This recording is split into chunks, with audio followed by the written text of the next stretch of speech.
And here is the situation of our temporary closet.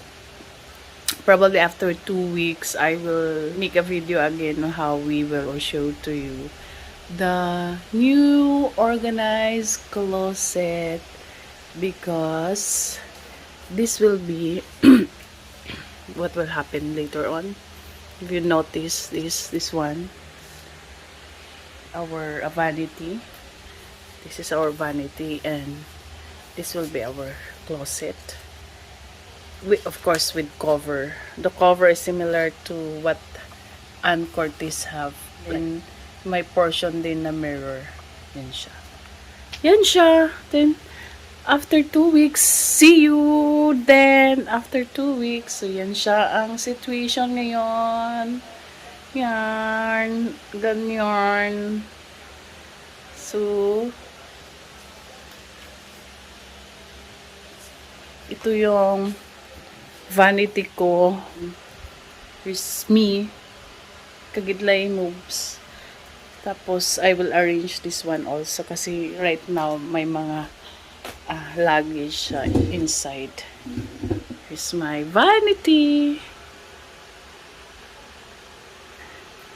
And right now, here's the situation also of my office setup. And then here, we'll put the TV. And this one also, lagay natin to here. Something. So, we will arrange this one after 2 weeks. Right now, ito yung office setup ko, which I already have a collage mirror. Yan. I actually just installed this one. Diba? I bought this one for around 200 pesos na parang buy one take one. 200 for 2. Then, yan na siya. Gondor. Diba? I have here. So, temporary lang to because dami kalat here.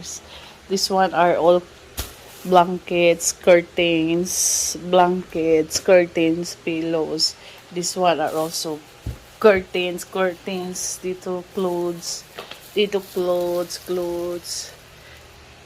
Ay, yan. Malapit na ma-arrange ito. Bags and clothes also. Diba? Kalat. Yan siya. And then, this one, meron na din silang mga sariling lalagyan yung mga bags ko. Kasi yung bags ko kahit saan lang. Meron na din silang closet. Yung bag ko. Diba? Dito sila. This area dito. Kasi parang may ganito siya. And then dito. Dito yung mga bags. Okay. And here is the situation right now. Na-install na ang cabinet pero hindi pa tapos. So, yan na.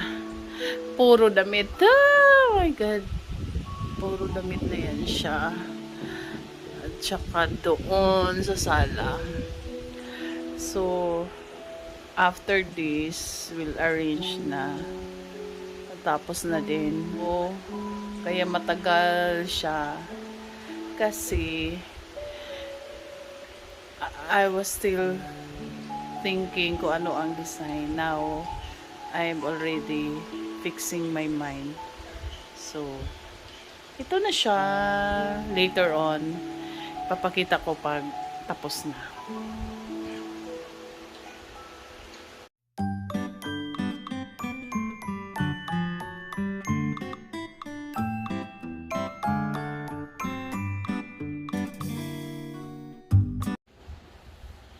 And this is now the initial finishing. Probably by Saturday, this will be completed with doors.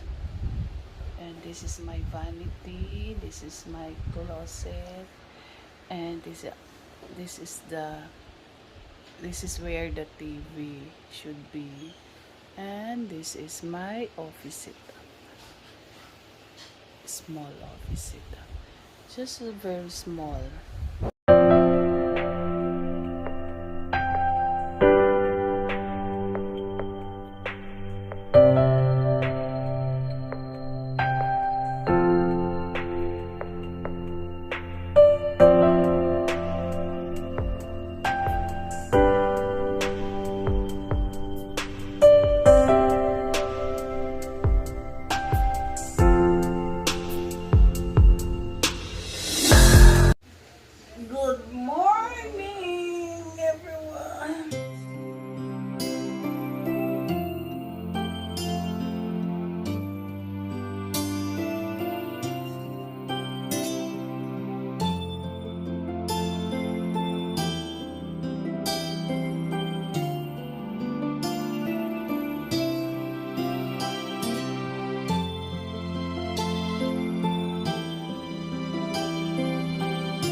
finally, our closet is done. Here is the sneak peek of the closet before I'll do the closet tour.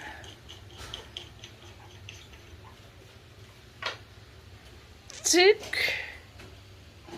Thank you all for watching.